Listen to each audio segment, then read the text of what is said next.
Alrighty, welcome back everyone. We just talked about Johnny Manziel and his decision to skip, to boycott, whatever you want to use, the Heisman honors until Reggie Bush gets his trophy back.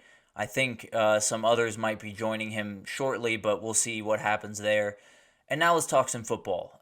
There is so much good football that is on the way this upcoming year. I already made a hot take that I think 2024 is going to be off the walls partly because 2023 wasn't really. And I think week 0 to week 2, which I did last week, you can check out that video on the page. But week 0 to week 2 was a lot of good games, a lot of really fun out of conference games, a lot of interesting games to watch. But at the end of the day, week 3 and week 4 is when everything really, really kicks up into high gear. And it's when conference games start. It's when a lot of the narratives are start to form around these teams. So tons of interesting games, and let's jump right in. Let's start with week 3, and let's start in the Big 12. Arizona at Kansas State.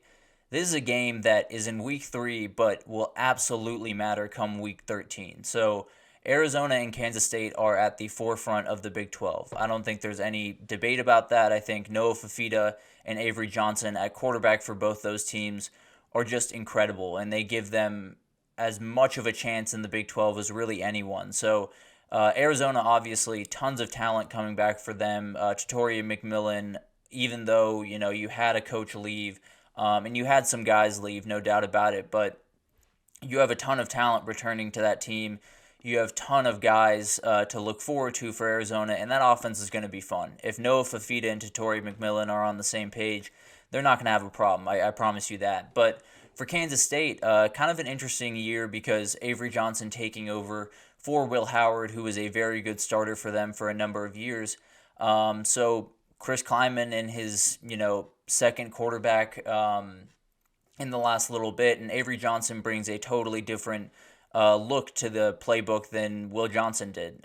His legs are just remarkable. They are by far his biggest weapon. So it'll be interesting to see if he can kind of utilize that in this game and put Kansas State in a good position to take over the Big 12. Kansas State will be coming off a road trip to Tulane, so definitely not the easiest game to play right after a trip to Tulane. But at the end of the day, whoever wins this game is going to be in the driver's seat, at least for the time being, in the Big 12, and will probably be the team to beat for the rest of the season. So definitely a really fun one there.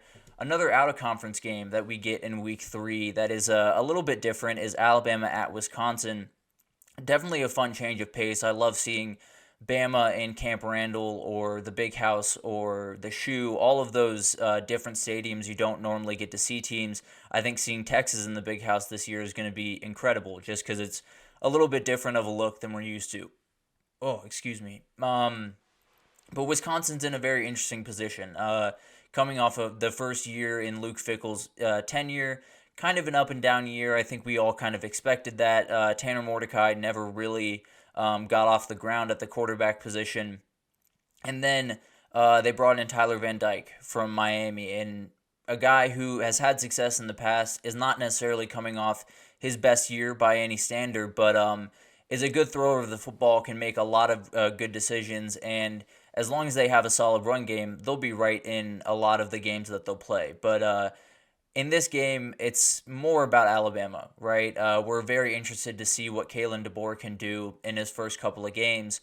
And this is a game where he can make a real statement. If they go up to Wisconsin and beat Wisconsin pretty handily, I think a lot of people will change their tune about this Alabama team and Kalen DeBoer as a whole. So it'll be very interesting to see how that goes. This is a game that I will be watching very closely just to see how either team handles the other, because I have what I think is going to happen in my mind, but there's still a lot up in the air for both those teams. So it'll be interesting to see what happens there. And then we'll get into some SEC play, and it's always fun whenever this starts a little bit early. Texas A&M at Florida is one of the first few ones we get. Florida opens the season against Miami. A&M opens it against Notre Dame. So both these teams could be coming into this game with one loss. I tend to believe both those teams likely will not win those first week games, but a lot's still up in the air, obviously. So there's a real chance that someone leaves this game 1-2, and if that happens, the conversation in either of those cities, whether it's College Station or Gainesville, it's going to get a little uncomfortable. I won't lie to you. There will be tons of Gator fans, I promise, calling for Billy Napier's job, and there will be ton of Aggie fans that start to get a little uneasy about the start of the Mike Elko era. But this game will be very interesting. I think both these teams are coming in with a little bit of unknowns into this season. Obviously, Florida going up against a schedule that I would not wish on my worst enemy, and then A&M coming off a year, obviously new coach. A lot of players have left the program, so this is a big one for A&M. I think if they can win this one, at least you have indication that you can compete in the new Mike Elko era, and you can kind of continue on your race to possibly an SEC title, because at the end of the day, as we talked about, the SEC is pretty much wide open. I think Georgia and Texas are kind of setting the pace, but at the end of the day, after that, you have Ole Miss, you have Bama, you have Missouri, Kentucky, A&M, tons of teams that have a chance to sneak up. So if A&M is able to pull off a win against Notre Dame and then walks in to Florida and gets a win, there will be a lot of people talking about the Aggies. There's no doubt about that. But then another SEC game that week, Georgia at Kentucky. This is a game that I'm sure a lot of people will possibly overlook and say, Georgia's going to do what they did last year, right? They are going to absolutely dominate them, because when Kentucky came in last year, they had a ton of momentum, were undefeated. A ton of people saying, is this the chance for everyone to, for someone to knock Georgia off the pedestal?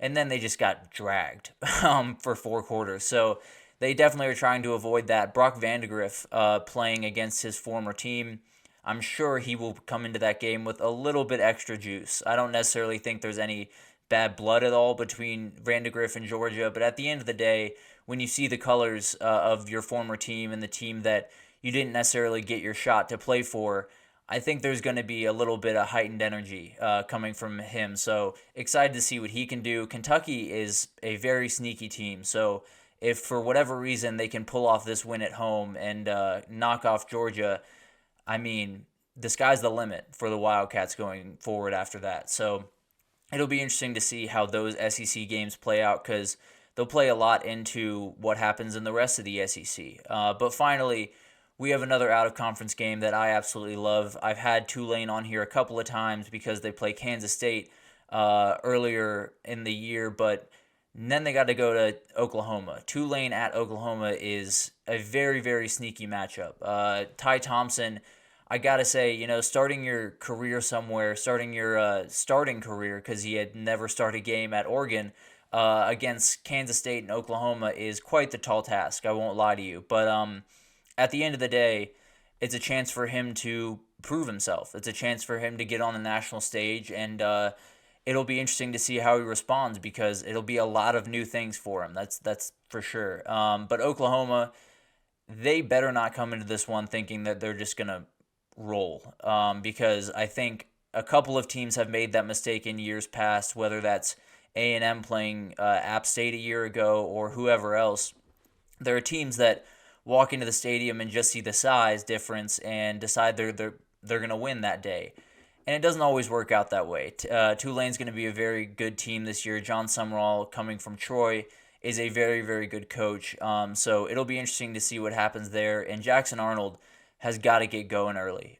He is someone that I think a lot of his year depends on the first couple of weeks and how he responds to all of these different things, especially this game, because it's the first big challenge that he'll face as the Oklahoma quarterback. So it'll be interesting to see how he responds. He's someone that I like a lot, but we haven't really seen enough on field to really get a good idea of what he is yet. And then Oregon State is also that week. Just enjoy that game while you can, because I'd be surprised if they start playing that one after the next 2 years. So let's roll on to week 4, because week 3 was great. Week 4 might just be a little bit better. Let's start with James Madison at North Carolina. James Madison obviously going through quite the change after a remarkable year last year. Lost their head coach to Indiana. Signetti, sorry, I was trying to think of his name, Kirk Signetti, and then got Bob Chesney from Holy Cross, a super good coach, has won a ton of games at Holy Cross, but is taking a big step up, obviously, going to the FBS level. So it'll be interesting to see if they can continue to build. I think this game will tell us a lot, obviously, going up against a higher level opponent at least gives you a moniker to kind of rate yourself against. And then for North Carolina, it's North Carolina post Drake May. How do they kind of deal with that? Max Johnson has taken over under center there, transferring over from A&M. So they still have a good quarterback. They still have a lot of things going in their direction, but this is going to be a real challenge. There's no two ways about that. And much like Oklahoma and Tulane, if they come into this game a little bit flat-footed, they might just get punched in the teeth. So it'll be interesting to see how Max Johnson kind of handles this. Can he, live up to the incredible standard that is Drake May? And can UNC kind of roll into the ACC schedule the way they did a year ago with a lot of pretty solid wins and, keep up the tradition of, going 6-0 or 7-0 and then kind of tailing. But hopefully at least they can start off on a good foot and then rewrite history in the back end. But let's keep moving with another out-of-conference game.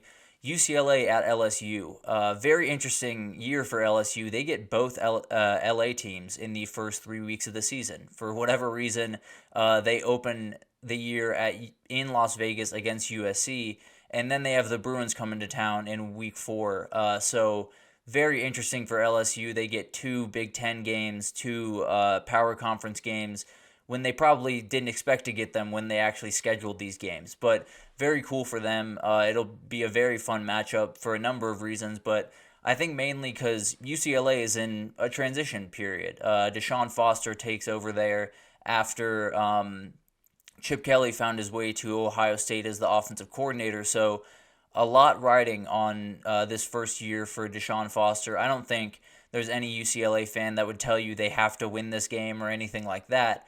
But there will be a ton of energy if he can pull it off, that's for sure. So this will be the first kind of big challenge for him in his head coaching career. This will be quite the challenge. Obviously, walking into Baton Rouge, walking into Death Valley is never an easy thing. So it'll be interesting to see how he responds. It'll be interesting to see how the new quarterback responds, whoever that might be. And there's so many different things to talk about here. But LSU, I've talked about a little bit already. I think Garrett Nussmeier is a really remarkable quarterback and do a number of really good things. So I do think LSU probably has the advantage right now, but tons can change before that game is played. So we'll see how that develops, but very excited for that one for sure.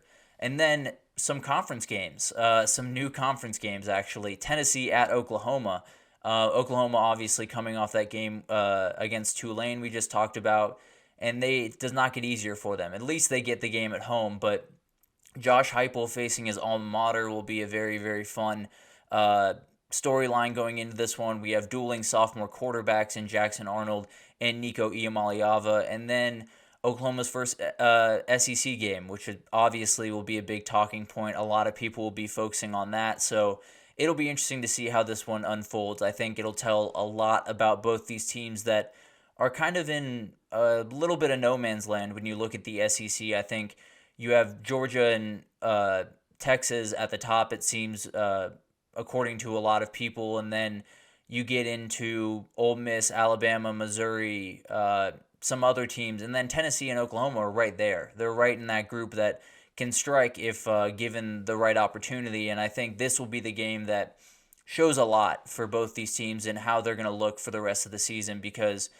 with both these young quarterbacks, if they can roll in this game and really execute at a high level, you'll at least know that they can stand up against SEC competition, which is something that neither of them have really had to do until this point. So it'll be interesting to see how both of them respond, how these teams respond, and if the Tennessee defense especially can keep taking steps forward, if the Oklahoma offense is as it should be with a lot of the talent that it has, and if Brent Venables can start off his SEC head coaching career with a bang and beating Tennessee. It'll be very interesting to see what happens there. I love that game for a number of reasons. I think the storylines are off the charts. But another conference game that has been one for quite a while, but might be a little bit different in the future here, is North Carolina State at Clemson. these are two games that, or these are two teams that are going to have a lot to do with what happens in the ACC next year. I think North Carolina State is absolutely a dark horse, brought in Grayson McCall from the transfer portal, and then Clemson coming off 2 years where they weren't Clemson. And it's very weird to say that because we're still a 9 or 10 win team those years, but at the end of the day, Clemson has very high expectations, and that's just the way things are. So Clemson is going to be in a very interesting spot this year, and this is going to be a game that is going to show us exactly who they are in a lot of ways. So it'll be very interesting to see how all of this unfolds. Obviously, Grayson McCall compared to Cade Klubnik, Grayson McCall has played a lot more football. There's no two ways about that, but is not necessarily as comfortable in the system because he just got to NC State. Cade Klubnik has been at Clemson for some time now, so there's definitely more experience on the NC State side, but not necessarily experience in the system. So it'll be interesting to see how all of that breaks down, how all of that kind of comes to fruition. And if North Carolina State can pull this off at Clemson, there will be a ton of people talking about them the same way they talked about Louisville a year ago. And they could be a team that could find their way into the ACC championship. And if they did that with all of the realignment that we know is going to come, that would be a huge help to them in this grand scheme of this gold rush that is going to happen in the conference realignment game. But finally, let's finish it off with another new conference game in general. Utah at Oklahoma State. This is a very, very interesting one. Utah is joining the Big 12 this year and is looking to be a team that everyone is trying to beat, is looking to be the team up top from the get-go, and this would be a game where they kind of assert that dominance. Obviously, two of the best coaches in the Big 12 in Whittingham and Mike Gundy, two guys that have been doing it for a very long time and have been incredibly successful in their tenure. You have Cam Rising coming back to Utah for the millionth year and coming back from a big-time injury. So it'll be very interesting to see if he's fully up to speed, if he's playing. I really hope he is, but there has been a lot of injury history. So there's not necessarily a guarantee that he finds his way to week 4, but I very much hope he does. I think this will be a very good test for Utah because if you know anything about Oklahoma State, playing in Boone Pickens, especially at night, is really tough. And it has gotten a lot of very good quarterbacks in the past, a lot of very good teams in the past. So it'll be interesting to see how Cam Rising in Utah can handle that, and if they walk into the Big 12 and make a statement and, lay their flag in the ground and say we're the best team in the conference. It'll be interesting to see how all of that goes down because the Big 12 is one of the more interesting conferences in the entire country this year, maybe the most. And this game will have a lot to do with who comes out on top. But finally, a quick shout out to Kansas State at West Virginia, another game that will define the Big 12 a ton in week 4. And then USC making their first trek to the Big House, having to play Michigan. Going to be tough. It'll be interesting to see how USC responds. That toughness that they are preaching in spring camp and preaching throughout their program right now, it has to be on full display if they want to be in that game. So ton to look forward to in week 3 and week 4. These games are just incredible, and I will definitely continue this series because I'll be honest, looking through those schedules makes me very, very excited for this season. I think it's going to be an awesome one. But that'll do it for the week 3 and week 4 best matchups. We're going to take our final break here, and when we come back, we're going to talk Penn State. There is a ton of change happening in State College right now. So we're going to talk about some of it, and we're going to talk about the players that need to play well for them to kind of make the noise that they've been waiting to make for a really long time around there. So stick with us, and we will be right back.